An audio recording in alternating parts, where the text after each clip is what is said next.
창세기 47장 27절에서 48장 22절까지의 말씀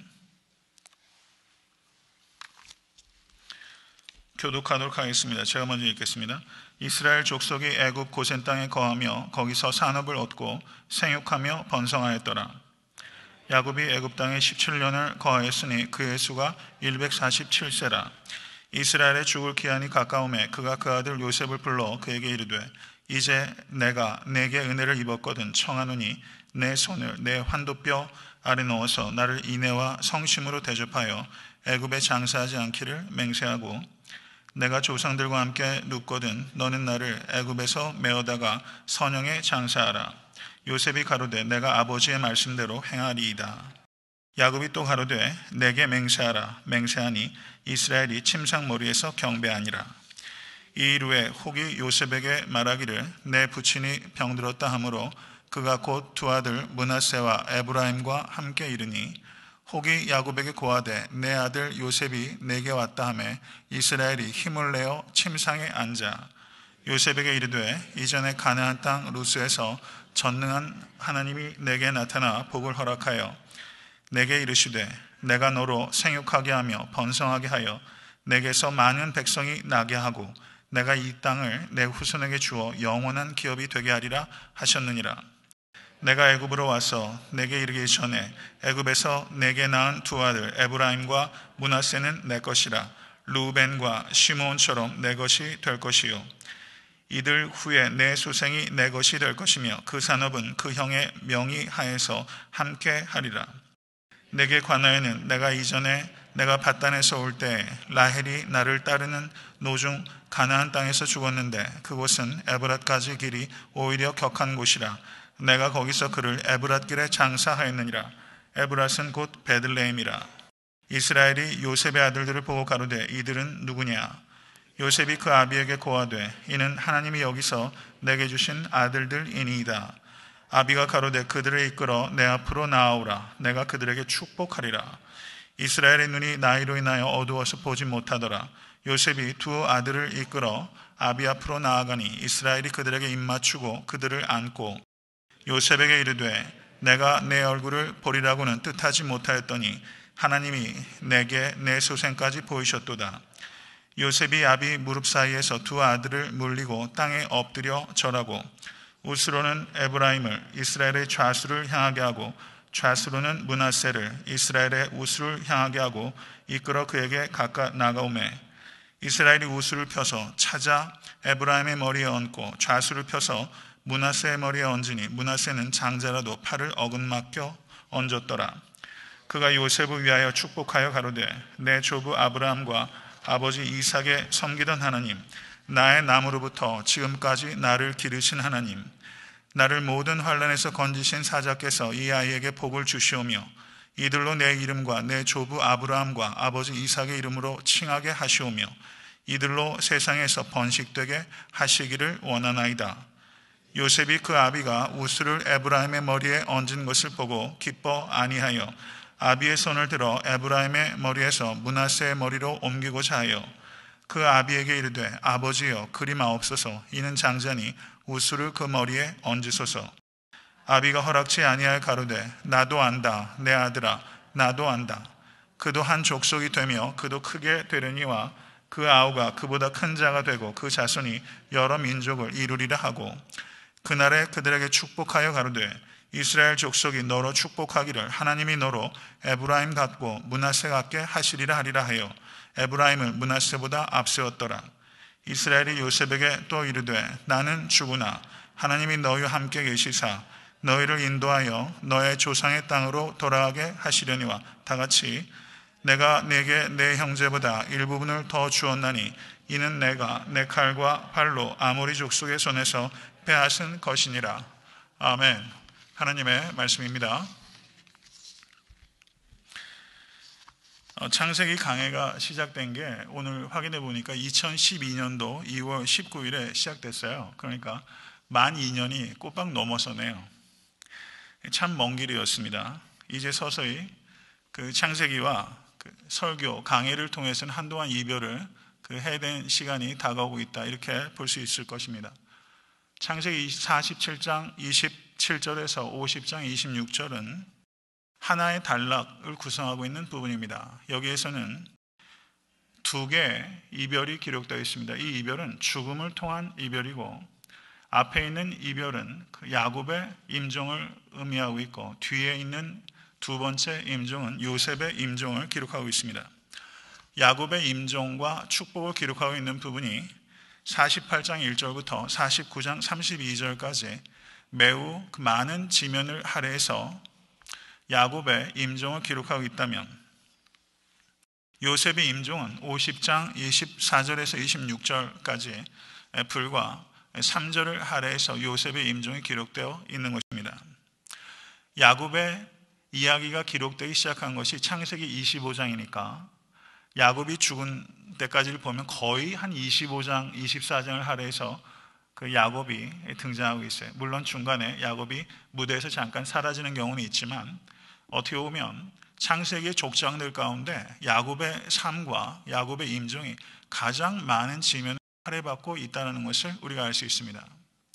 왜 그러했을까? 왜 아브라함과 이삭보다 오히려 야곱의 지면이 더 많이 차지하고 있을까? 이렇게 생각해 보면, 이 야곱을 통해서 이스라엘의 12지파가 생성되었기 때문에 야곱에게 이렇게 많은 지면을 할애하고 임종도 많은 지면을 할애하고 있는 것은 매우 적절한 것이다, 이렇게 이해할 수 있을 것입니다.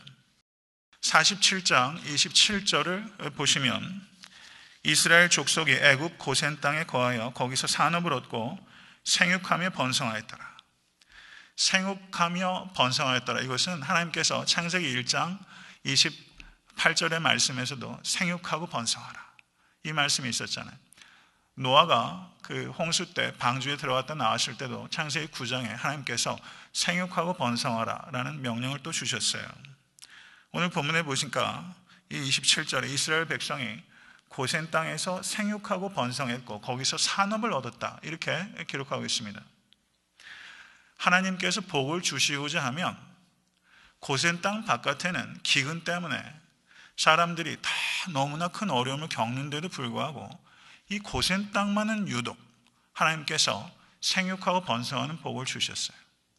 하나님께서 길을 내시면 길이 열리는 것이고, 하나님께서 고치시고자 하면 고쳐지는 겁니다. 하나님께서 고치고자 하면 암이나 감기나 다를 게 뭐가 있어요? 성도 여러분, 믿음을 가지시고 복의 근원은 하나님이십니다. 그리고 진정한 복은 하나님께서 우리에게 주시는 복이 아니라 하나님 자신이 복이에요. 하나님은 우리에게 주셨어요. 그게 최고의 복이에요. 우리와 함께 하신 하나님. 성도 여러분, 하나님과 함께 있는 것을 가장 큰 복으로 누리실 수 있게 되기를 주님을 간절히 축원합니다. 지금 여기에서 28절의 말씀을 보시면, 야곱이 애굽 땅에 17년을 거하였으니, 불과 27절에서 28절 사이에 17년이 휙 가버린 거예요. 그렇죠. 성경은 이렇게 기술해요. 빨리 지나갈 때에서는 진짜 너무나 빨리 지나가고, 그리고 주목해야 될 사건들에 대해서는 매우 집중해서 기록하고 있는 성경입니다. 야곱의 나이가 147세라 라고 말씀하겠습니다. 그러니까 이 17년의 시간 동안 기근도 다 지나갔을 것이고, 그리고 7년 풍년과 7년 흉년의 시간 동안에 이 요셉의 통치가 너무나 빛이 났을 것입니다. 요셉은 바로의 신임을 더욱더 두텁게 쌓아서 정치적인 입지도 훨씬 탄탄해졌을 거예요. 그런데 지금 야곱은 147세가 되었을 때 죽을 기한이 가까웠다는 것을 깊이 깨닫고 있습니다. 그래서 사람을 보내서 요셉을 청하여 부르게 합니다. 그리고 말하기를, 내가 내게 은혜를 입었거든 청하노니 내 손을 내 환도뼈 아래 넣어서, 환도뼈 아래 넣어서 맹세하라는 거예요. 환도뼈 아래 넣어서 맹세하는 사람이 또 있어요. 누굽니까? 아브라함의 환도뼈 안에 손을 넣었던 사람이 누구죠? 엘리에셀, 아브라함의 늙은 종 엘리에셀을 환도뼈 아래 넣고서 가서 이삭을 위해서 이러이러한 여인을 데리고 와라, 이렇게 환도뼈 아래 넣어서 맹세하게끔 시켰죠. 그만큼 중요한 맹세를 여기서 시키고 있는 것입니다. 그리고 내용이 뭐냐면 내가 조상들과 함께 눕거든 너는 나를 애굽에서 메어다가 선영에 장사하라. 요셉이 가로되 내가 아버지의 말씀대로 행하리이다. 그러면 얘기 다 됐잖아요. 일국의 총리쯤 되는 사람이 한마디 했으면 그대로 되는 것이죠. 그런데 야곱이 거기서 멈추지 않고 야곱이 또 가로되 내게 맹세하라. 그랬더니 요셉이 맹세했어요. 이스라엘이 침상머리에서 경배하니라. 요셉이 맹세함으로써 그 이행을 야곱에게 약속한 것이 아니라 맹세를 통하여 하나님께 약속한 것이 된 것입니다. 하나님 앞에서 책임을 갖게 된 거예요. 야곱은 27절의 말씀을 다시 한번 보시면 산업을 얻고 생육하고 번성했어요. 야곱의 몸은 지금 애굽에서 편안합니다. 근데 몸은 애굽에 있는데 야곱의 영혼은 가나안 땅에 있는 거예요. 그에게 있어서 이 편안한 애굽 땅은 잠시 거처하는 임시 주거하는 곳이지 영원한 처소가 아니에요. 야곱은 가나안을 가고 싶어 했어요. 사랑하는 성도 여러분, 노아는 물을 피해서 방주로 들어갔습니다. 그리고 지금 야곱 일족은 물이 없어서 애굽에 들어갔어요. 노아가 방주에서 영원히 살 수 없는 것처럼 이 이스라엘과 그의 족속들도 애굽에서 영원히 살 수 없고, 그게 400년이 넘는 시간이지만 그 시간이 지나면 반드시 가나안 땅으로 다시 돌아가야 된 애굽은 하나님께서 기업도 주셨고 생육하고 번성하는 땅이지만 그곳은 임시 거처요, 영원한 거처가 아니라는 것을 우리는 배우면 되는 것입니다. 저는 이 야곱이 반드시 가나안으로 가서 조상과 조상의 선영에 묻히기를 원했던 이것을 보면서 이 야곱이 가나안에 묻히기를 원하는 만큼 우리는 천국에 가기를 그토록 갈망하고 있는가? 천국에 가기를 우리는 얼마나 갈망하고 있는가? 사랑하는 성도 여러분, 우리 인생길은 그 경랑을 뚫고 가는 항해길이에요. 한 사람도 경랑이 없는 인생은 없습니다. 내 인생만 경랑이 있다고 생각하는 건 착각이에요. 다 경랑이 있어요. 그런데 인생의 경랑을 뚫고 가면서 항해길의 끝에는 빛나는 해변이 있어요. 거기가 천국입니다. 경랑을 뚫고 갈 때 그 빛나는 잔잔한 천국의 해변을 항상 영안으로 바라보실 수 있는 여러분과 제가 될 수 있게 되기를 주님의 이름으로 간절히 축원합니다. 예수님께서는 마가복음 9장 43절 47절에 가르치시기를 만일 내 손이 너를 범죄케 하거든 찍어버리라. 불구자로 영생에 들어가는 것이 두 손을 가지고 지옥 꺼지는 불에 들어가는 것보다 나으니라. 만일 내 발이 너를 범죄케 하거든 찍어버리라. 절뚝발이로 영생에 들어가는 것이 두 발을 가지고 지옥에 던지는 것보다 나으니라. 만일 내 눈이 너를 범죄케 하거든 빼어버리라. 한 눈으로 하나님의 나라에 들어가는 것이 두 눈을 가지고 지옥에 던지는 것보다 나으니라. 사랑하는 성도 여러분, 주님의 이 말씀은 굉장히 원색적인 말씀이에요. 굉장히 시리어스하게 하신 말씀이에요. 성도들 내쫓는 말씀이에요. 이런 설교가 필요해요. 하나님의 나라에 들어가기 위해서는 그 손이 범죄하면 찍어내고, 그 발이 범죄하면 찍어내고, 눈이 범죄하면 그 눈을 찍어내는 대가를 치른다 할지라도 하나님 나라는 반드시 들어가야 되는 나라입니다. 아멘. 그러므로 죄에 대해서 피상적으로 얘기를 하는 설교는 굉장히 위험한 설교예요. 찍어내야 된다고 말씀을 하는 설교가 있어야 돼요. 그런 설교가 필요해요. 하나님 나라에 들어가기 위해서 어떠한 대가를 치르고서라도 하나님 나라에 들어가야 됩니다. 교회 생활 수십 년 했는데 하나님 나라에 못 들어갈 수 있어요. 그렇지 않습니까? 그것을 염두에 두실 수 있게 간절히 바랍니다. 저희 에탄타 섬기는 교회 모든 성도들이 한 사람도 예외 없이 천국에서 만날 수 있게 되기를 바라요. 그게 제 평생의 소원입니다. 성도의 삶에 있어서 가장 중요한 것은 세 가지예요. 저를 따라 하십시오. 하나님 나라에 들어가는 것, 하나님 나라 법대로 사는 것, 하나님 나라 전하는 것. 이 세 가지예요. 하나님 나라에 들어가는 것, 하나님 나라 법대로 사는 것, 하나님 나라 전하는 것. 하나님 나라라는 개념을 가지고 생각해 본다면 이 세 가지가 성도의 삶에서 가장 중요한 것입니다. 이 땅에서 누릴 수 있는 최고의 순간도 천국에서 가장 하찮은 순간만도 못한 거예요. 천국의 그림자만도 못해요. 천국은 이보다 더 좋을 수 없는 곳입니다. 이것을 믿으실 수 있게 간절히 축원합니다. 거기에 정말 내가 들어가게 될 것이라는 것을 우리가 확고하게 믿는다면 이 세상에서 닥치는 아주 큰 경난도 사실은 넉넉하게 이길 수 있어요. 육신의 질고도, 물질의 어려움도, 때로는 너무 낙심이 되고 정말 끝이 안 보이는 것 같은 순간이 분명히 있음에도 불구하고 넉넉히 이길 수 있습니다. 사랑하는 성도 여러분, 천국의 소망으로 삶을 이기실 수 있게 주님을 간절히 축원합니다. 43장 31절을 보시면 이스라엘이 침상머리에서 경배하니라 라는 말은, 사람은요 이 세상에 태어나면 어쩔 수 없이 부모님의 도움이 됐든 누구의 도움이 됐든 상당한 오랜 기간 동안 누군가가 보살펴 주지 않으면 살 수 없는 의존적인 기간이 있어요. 야곱은 지금 침대 머리맡에서 누워있는, 꼼짝없이 누워있을 수밖에 없는 그런 시간을 보내고 있어요. 누구에게나 이런 시간이 올 수 있다는 것, 온다는 것을 기억하실 수 있게 되기를 바랍니다. 야곱이 눈이 매우 어두운 것을 알 수 있습니다. 누구의 눈이 또 어두웠어요? 이삭의 눈이 어두웠어요. 야곱의 눈이 어두웠는데 그 아비 이삭도 눈이 어두웠어요. 60대가 되면 해마다 늙는데요. 해마다. 70대가 되면 달마다 늙는데요. 80대가 되면 날마다 늙는데요. 90대가 되면 시시때때로 늙는데요. 근데 저는 요즘 날마다 늙는 것 같아요. 어떠세요? 시간이 좀 되시죠?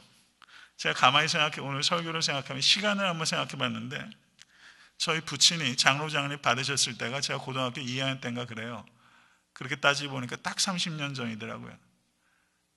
예, 그때가 저희 부친이 장로장님 다셨을 때가 지금 제 나이인 거예요. 아, 시간이 이렇게 빨리 지날 수 있겠구나. 이렇게 지나는구나. 그래서 외람되게도 요즘 제가 목회 개척해서 담임 목회한 지 불과 5년도 안 됐잖아요. 저는 모르겠습니다. 제가 너무 조로해서 그런지 모르겠지만 은퇴하는 것까지도 염두에 좀 두면서 어떻게 이 시간들을 의미 있게 보낼까, 그런 생각들이 자꾸 들어요. 하나님이 허락하신 시간 내에 어떻게 이 시간들을 의미 있게 사용을 할 수 있을까, 그런 이렇게 욕심이 아니라 좀 조바심 같은 게 좀 생겨요. 그런 생각이 듭니다. 시간이 참 빠르다. 에베소서 5장 15절에서 16절에 세월을 아끼라, 때가 악하니라 라고 말합니다. 돈은 잃어버려도 돈은 찾을 수 있어요. 이민생활 사업하시다 보면 돈 크게 벌 때도 있고 크게 잃어버릴 때도 있고, 그걸 어느 순간에는 돈 가지고 행복하지 않다는 것도 깨닫는 시간도 오는 것이고, 돈은 잃다가도 또 찾아오기도 하고, 그렇지 않습니까? 그런데 시간을 잃어버리면 다시 못 찾아요. 시간처럼 소중한 것이 없습니다. 사랑하는 성도 여러분, 세월을 아끼실 수 있게 되길 주님을 간절히 축원합니다. 그리고 연로하신 성도님들께서는 육신의 장막이 날로 연약해지는 것이 어떻게 피할 수 있겠어요? 그런데 오늘 본문에 이 야곱은 기력은 쇠하지만, 그 육체의 눈은 쇠하지만 영혼의 눈은 밝아지고 있어요.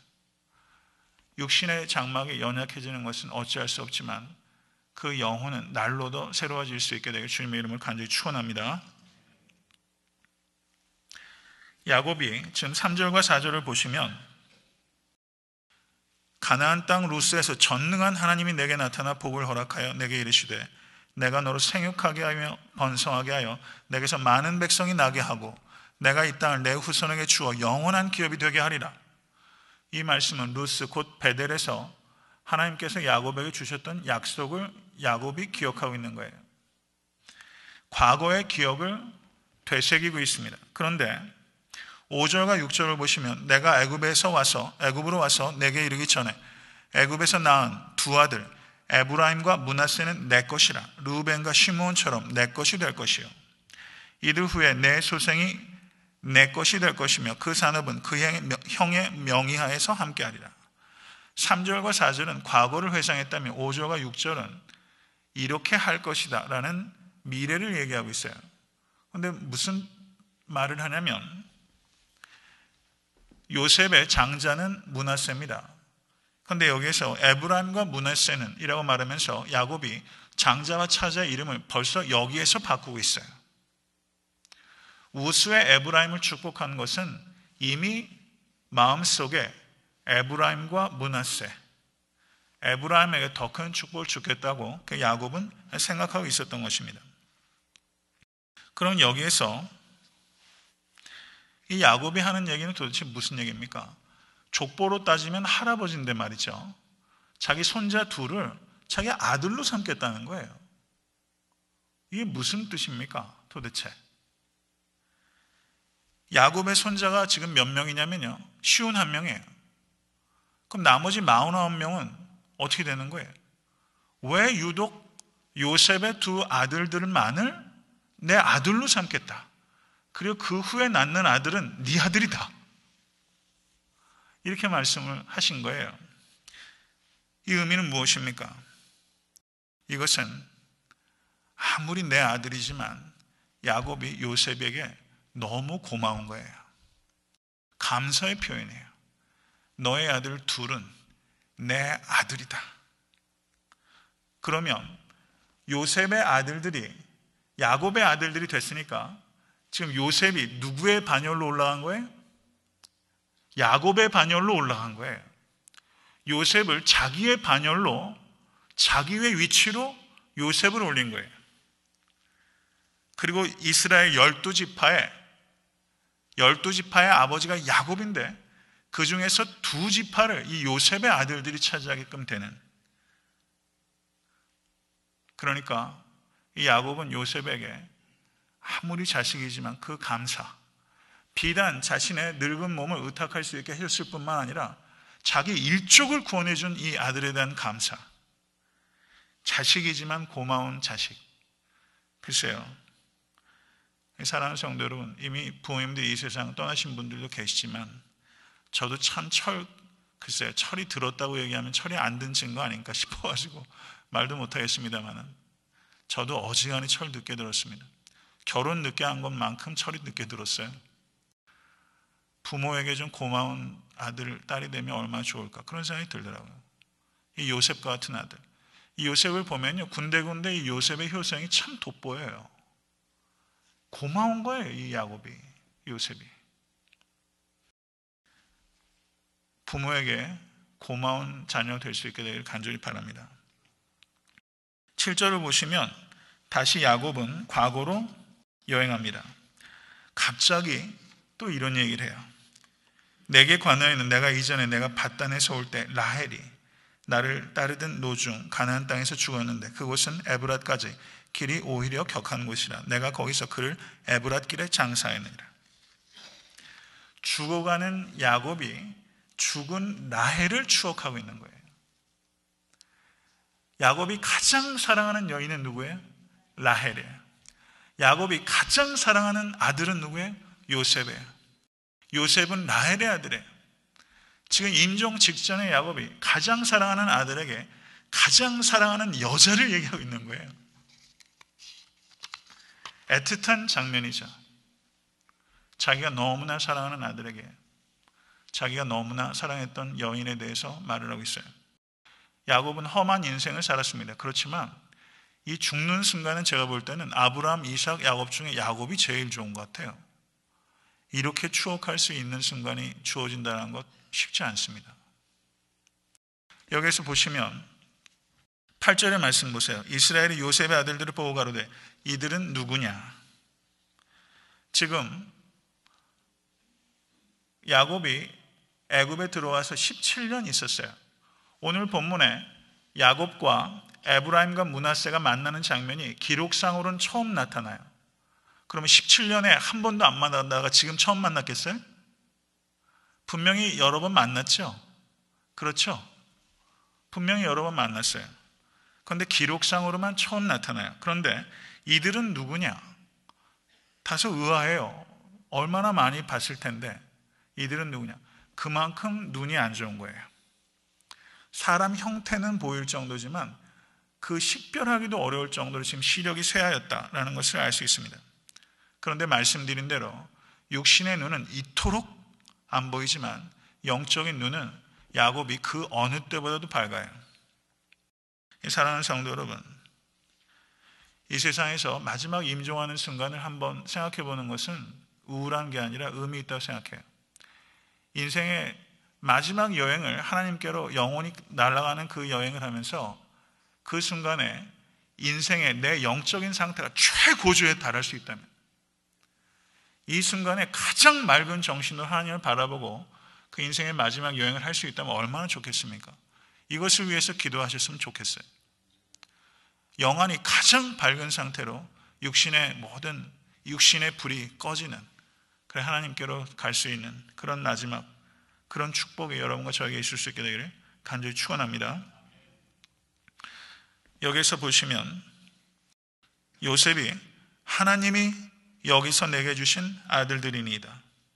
이 와이프가 들으면 되게 서운하겠어요. 그죠? 내가 죽을 고생해서 낳았는데, 근데 하나님이 여기서 내게 주신 아들들이니이다. 그리고 11절 보세요. 요셉에게 이르되 내가 내 얼굴을 보리라고는 뜻하지 못하였더니 하나님이 내게 내 소생까지 보이셨도다. 지금 요셉의 말과 야곱의 말은 똑같은 말이에요. 에브라임과 므낫세를 보게 된 것이 하나님이 볼 수 있도록 기회를 주셨다. 하나님이 주셨다. 이렇게 말하는 거예요. 성도 여러분, 자녀 교육을 할 때 이민 생활을 오신 가장 큰 이유 가운데 하나가 자녀 교육의 문제라고 생각이 돼요.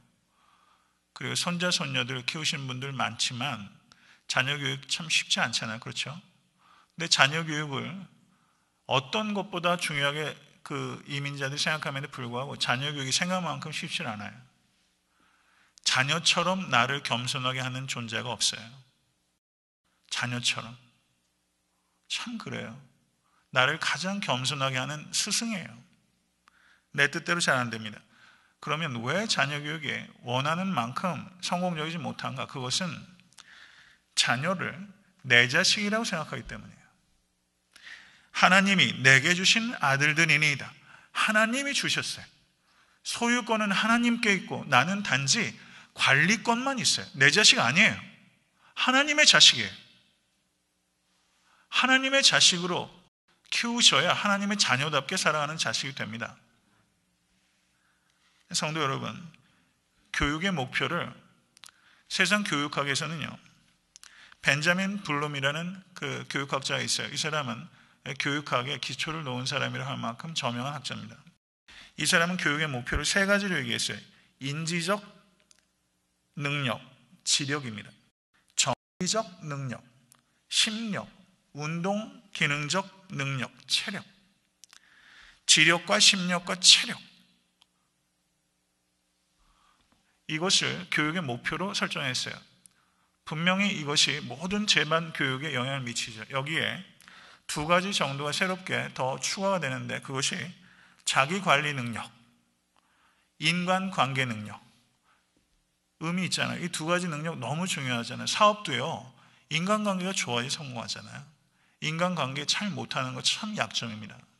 인간관계 능력, 자기관리 능력, 이 다섯 가지, 결국 세상 교육의 목표는 능력 개발이에요. 그러면 성서적 교육의 목표는 무엇인가? 능력 개발인가? 아니에요. 능력 개발하는 게 성서적 교육의 목표가 아닙니다. 성서적 신앙적 교육의 목표는 능력 개발이 아니라 자녀를 그리스도의 제자로 키우는 것입니다. 이것이 교육의 1차적인 목표예요. 여기에는 딜할 수 있는 여지가 없어요. 자녀는 그리스도의 제자로 키워야 돼요. 이게 얼마나 어려운 것인지, 정말 자녀를 그리스도의 제자로 키우실 수 있는 여러분과 제가 될 수 있게 간절히 바랍니다.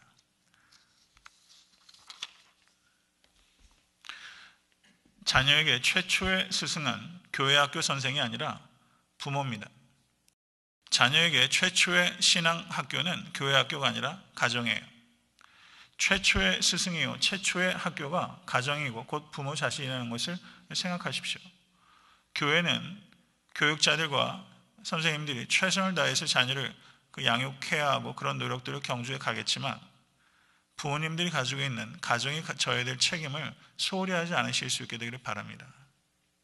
이민생활 하시면서 그렇잖아요. 자녀와 같이 있기도 어렵잖아요. 애들 잘 때 나와서 잘 때 들어가는 일들도 많고 얼마나 사실 마음 같지 않아요. 참 안타까운 일 많죠.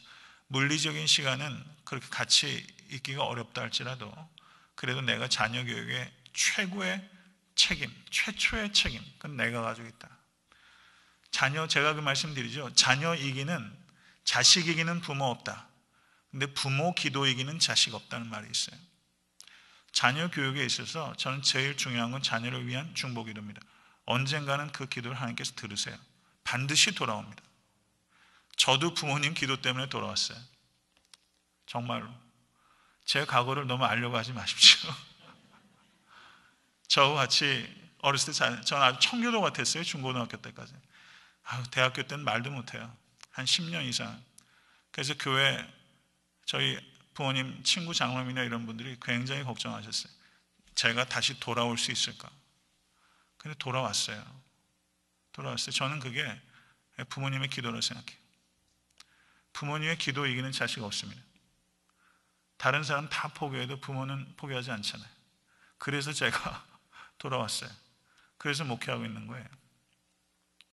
사랑하는 성도 여러분, 자녀를 위해서 기도하실 수 있게 간절히 바라고, 가정은 작은 교회고 교회는 큰 가정입니다. 저는 우리 교회 사역 중에서 가장 중요한 사역은 중보기도 사역이라고 생각해요. 그래서 정말 고마움을 느껴요. 중보기도 사역을 통해서 그리고 PTA 모임도 하겠지만 내 자녀만을 위해서 기도할 게 아니라 우리 자녀를 위해서 기도하십시오. 우리 자녀를 위해서 기도하세요. 그 기도를 하나님께서 기뻐하신 기도입니다. 그 뒤에 이어지는 내용을 보십시오. 이스라엘의 눈이 나이로 인하여 어두워서 보지 못하더라. 요셉이 두 아들을 이끌어 아비 앞으로 나아가니 이스라엘이 그들에게 입맞추고 그들을 안고, 이렇게 말했어요. 이스라엘이 그들에게 입맞추고 그들을 안고. 그런데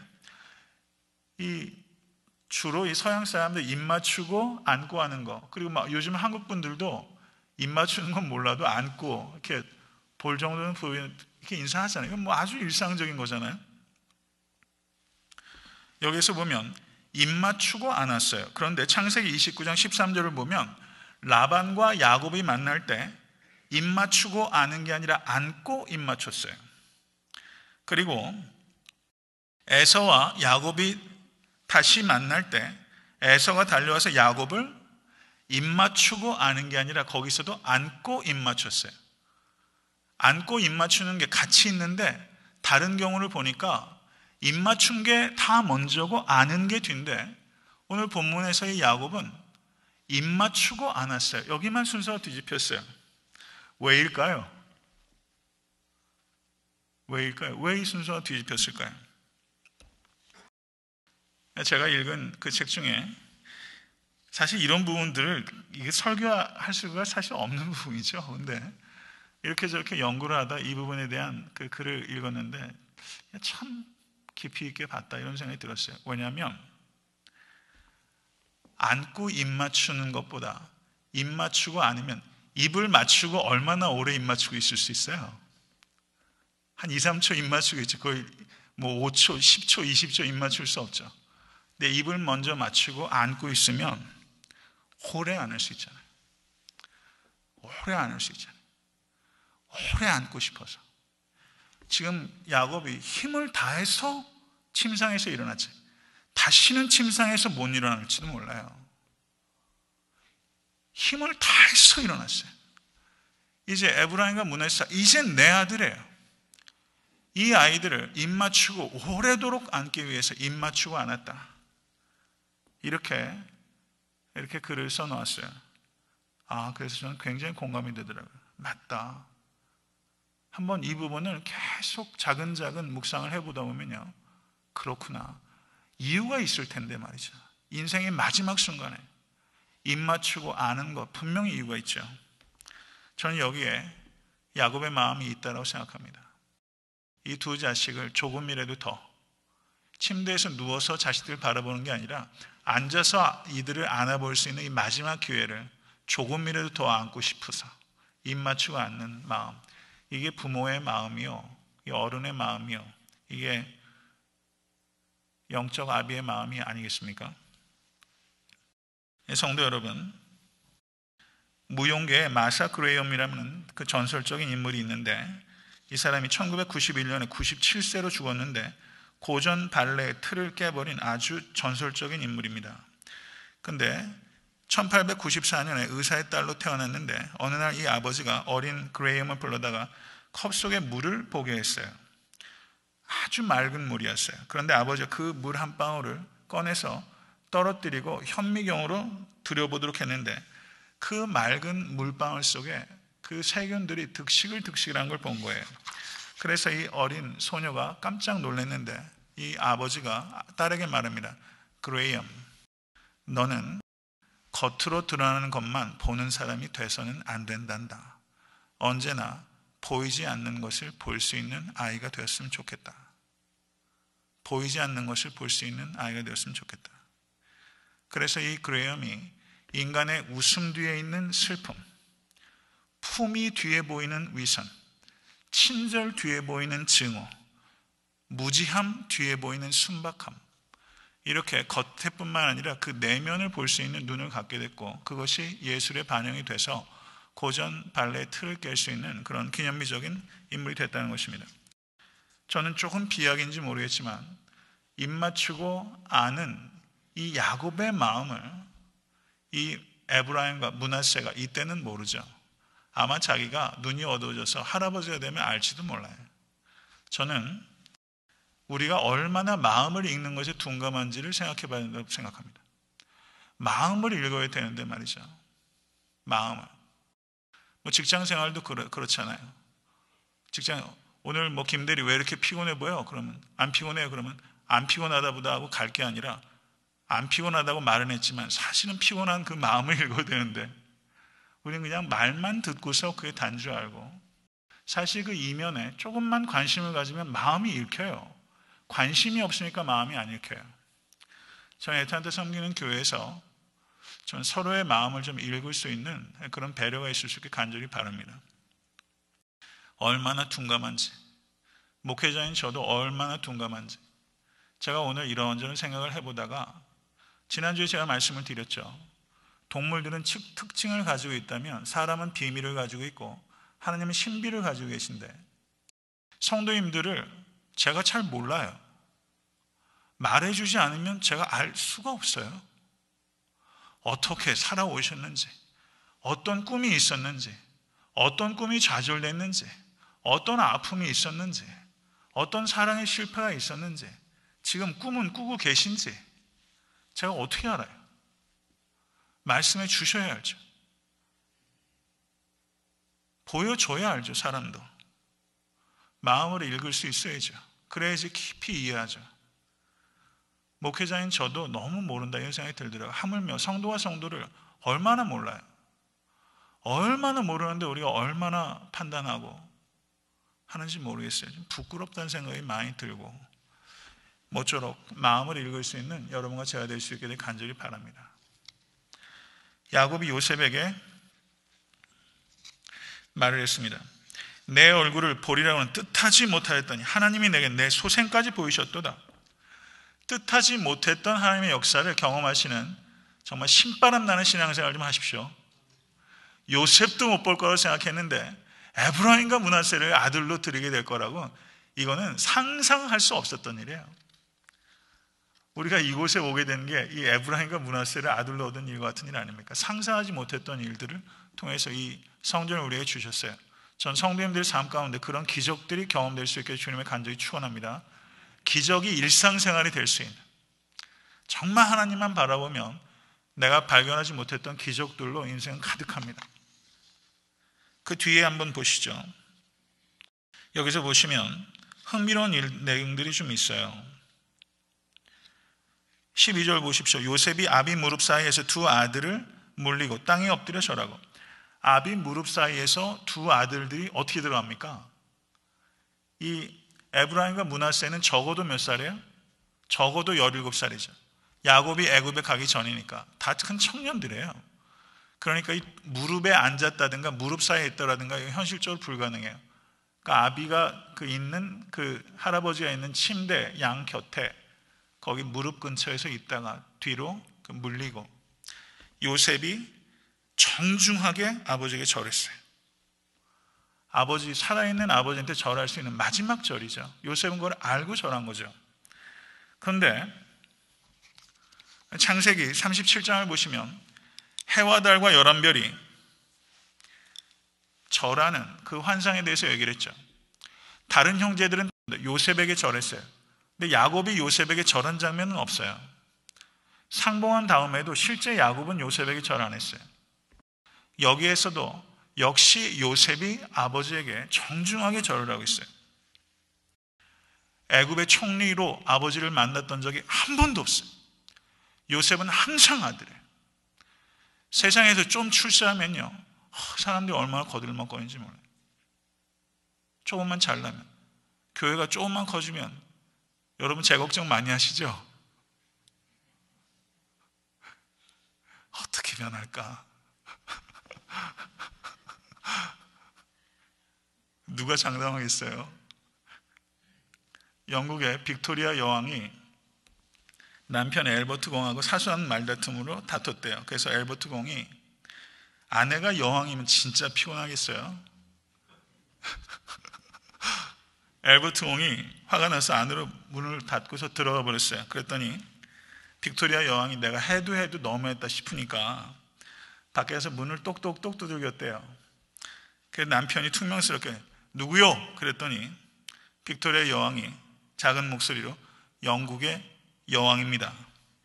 그랬더니 문을 안 열어줬어요. 그래서 여왕이 다시 노크를 했어요. 누구요? 영국의 여왕입니다. 문이 열리지 않았어요. 그 빅토리아 여왕이 화가 났어요. 그래서 자기 집무실로 가서 막 서성거리다 한참 고민 끝에 다시 노크를 했어요. 누구요? 당신의 아내입니다. 그랬더니 문이 열렸대요.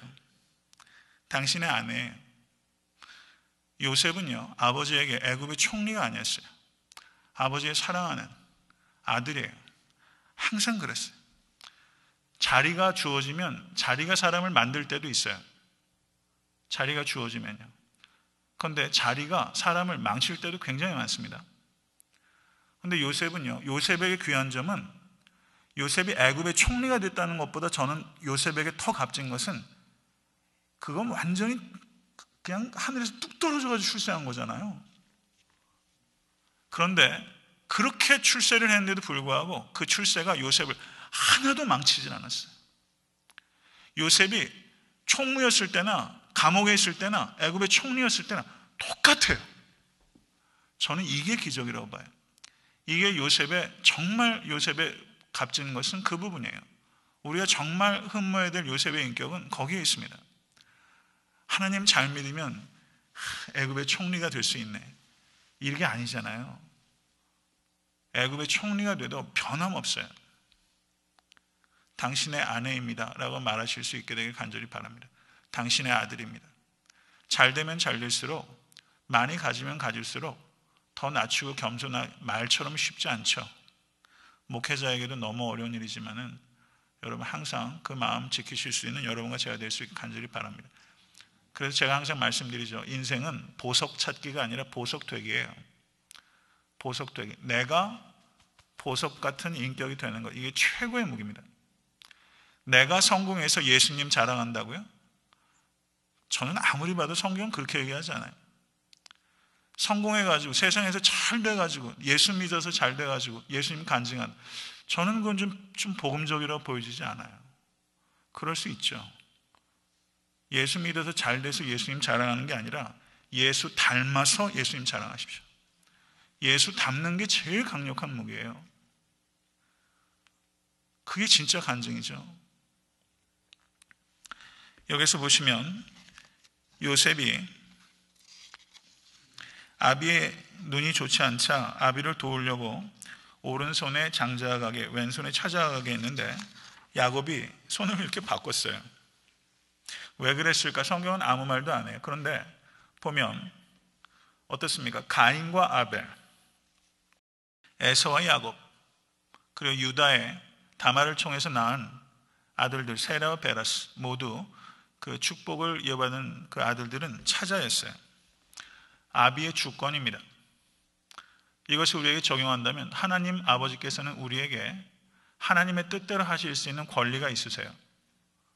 내가 오른손엔 므낫세, 왼쪽엔 에브라임, 하나님 이렇게 해주세요. 내가 다 만들어가지고 하나님께 탁 드리고 사인만 해주세요. 이거 아니에요. 하나님께서 나에게 무슨 일이라도 하실 수 있는 권리가 있으세요. 서로 내가 너무 그게 싫어도 하나님은 나에게 그렇게 하실 수 있는 주권이 있으세요. 자유롭게. 그리고 그것이 나에게 최선이에요. 소화하기가 어렵고 때로는 너무 싫고 평생 동안 씨름해야 될지 숙제일지 몰라도 하나님께서 나에게 허락하신 일이 나에게 최선이에요. 그거 받아들이시고 믿으실 수 있게 주님을 간절히 축원합니다. 그래서 하나님 왜 나에게 이런 일이 있죠? 라고 질문하는 것은 초보의 신앙이에요. 그 단계는 다 겪을 수밖에 없어요. 그렇지만 그 단계를 지나면 왜 나에게 이런 일이 있습니까? 라는 질문이 아니라 하나님 무엇을 나에게 원하십니까? 라는 질문으로 바꿔내는 거예요.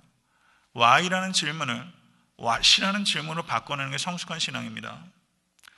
사랑하는 성도 여러분, 말씀을 맺고자 합니다. 15절 이하를 보세요. 내 조부 아브라함과 아버지 이삭에 섬기던 하나님, 나의 남으로부터 지금까지 나를 기르신 하나님, 나를 모든 환난에서 건지신 하나님, 날 때부터 나를 지금까지 기르신 하나님. 그러니까 모든 순간 나를 기르셨다는 거죠. 날 때부터 지금까지 모든 환난에서 나를 건지신 하나님, 모든 순간 모든 환난으로부터 나를 건지신 하나님. 예수 믿는다는 것은 환난 자체로부터 면제된다는 뜻 아닙니다. 예수를 믿는다는 것은, 정말 예수를 믿는다는 것은 환난으로부터 승리한다는 것을 의미하는 것이지 환난으로부터 면제된다는 뜻 아니에요. 자, 한번 말씀을 드리죠. 이렇게 한번 전제를 한번 해보시죠. 야곱에게 환난은 사실은 그 형에게 축복을 사기쳐가지고 축복을 뺏은 다음에 하란으로 도망가는 그 순간부터 야곱의 환난이 시작됐어요. 그렇죠. 그렇게 오래 걸릴 줄 몰랐죠. 가서 그렇게 속고서 첫날 밤에 완전히 속아가지고 그렇게 될 줄 몰랐죠. 환난이 시작됐어요. 그러면 만약에 야곱이 에서의 축복을 뺏어가지고 그냥 유야무야 넘어가서 거기에서 그냥 거기서 그냥 죽치고 살았다. 그러면 야곱이 어떻게 되었을까? 그게 야곱에게 과연 좋은 것일까? 환난을 통해서 많은 환난을 겪었는데 야곱이 그게 없었으면 야곱이 더 나은 사람이 될 수 있었을까? 다윗을 한번 생각해 보십시오. 다윗이 골리앗을 무너뜨린 다음에 만약에 광야의 시간 없이 곧바로 왕이 됐다면 다윗이 더 좋은 왕이 될 수 있었을까? 안 됩니다. 안 돼요. 야곱은 절대 오늘 이 야곱이 될 수 없어요. 다윗도 광야의 시간이 없으면 절대 그 다윗이 될 수가 없어요. 나단 앞에서 회개하는 다윗은 우리가 볼 수가 없어요. 그는 만약에 환난의 시간이 없었으면 나단을 죽였을 거예요. 이 광야의 시간을 통해서, 환난의 시간을 통해서 이 야곱도 다윗도 길러졌어요. 하나님께 쓰시는 사람은 반드시 환난을 통해서 길러집니다. 환난은 이중적인 성격이 있어요. 환난은 치명적인 위험이 있어요. 그런데 하나님을 가장 분명하게 만날 수 있는 장소도 환난의 시간입니다. 환난은 삶의 고통이 있지만 삶의 신비가 있는 시간이에요. 환난을 통해서 깨어지는 아픔이 있지만 깨어나는 기쁨이 있는 시간이 바로 환난의 시간이에요. 이중적이에요. 환난의 시간을 통해서 하나님을 떠나는 사람이 있는가 하면 하나님만 붙잡는 사람도 있어요. 무엇이 복입니까? 하나님만 붙잡는 인생이 복이에요. 잘 될 때도 하나님만 붙잡고 어려울 때도 하나님만 붙잡고, 그럼 항상 복된 존재죠. 사랑하는 성도 여러분, 모쪼록 삶의 형편이 어떠하든지 하나님께서 나를 기르고 계시다는 것을 믿으세요. 믿으시기를 간절히 바랍니다. 그러면 내 삶을 좀 거시적으로 볼 수 있어요. 그럼 넉넉하게 승리할 수 있게 될 줄로 믿습니다. 변화받은 인격보다 귀한 것이 어디 있을까요? 정말 그런 성도 되실 수 있게 간절히 바라고, 저는 또 그런 목사가 되기를 간절히 바랍니다. 그래서 하나님께서 정말 쓰시는 교회와 성도 될 수 있게 되기를 주님의 이름으로 간절히 축원합니다. 주신 말씀 생각하면서 기도하겠습니다.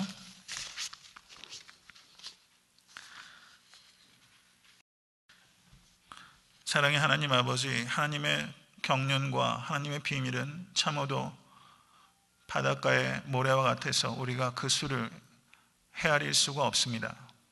아버지 하나님, 하나님은 하나님이시여 우리는 땅에 있는 인간이라는 것을 항상 기억할 수 있도록 주여 인도해 주시옵소서.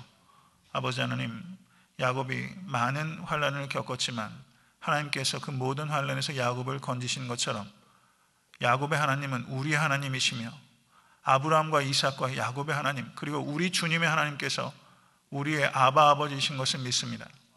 아버지 하나님, 우리의 삶의 모든 자리에 함께 계시며 때로 우리가 하나님을 느낄 수 없고 하나님을 주여 너무나 멀리 있는 것 같이 느껴지는 순간에도 하나님께서는 우리와 항상 함께 계시며 우리에게 가장 좋은 것으로 인도하신 하나님이심을 믿습니다. 나를 기르시는 하나님 포기하지 않으시는 하나님, 야곱을 포기하지 아니하셨던 하나님께서 우리를 포기하지 아니하시고, 아버지 때로 우리 자신을 포기하고 싶을 만큼 우리는 절망적인 존재지만 하나님께서 우리를 결코 포기하지 아니하시고 그리스도의 장성한 분량까지 우리를 기르고 계심을 믿습니다. 하나님의 신실하심을 신뢰합니다. 아버지 하나님, 주여 우리도 아버지 하나님 인생의 마지막 순간에 아버지 하나님 야곱과 같이 말할 수 있는 삶을 살아갈 수 있도록 인도하여 주시옵소서. 예수 그리스도 이름으로 간절히 기도드려 싸움나이다. 아멘.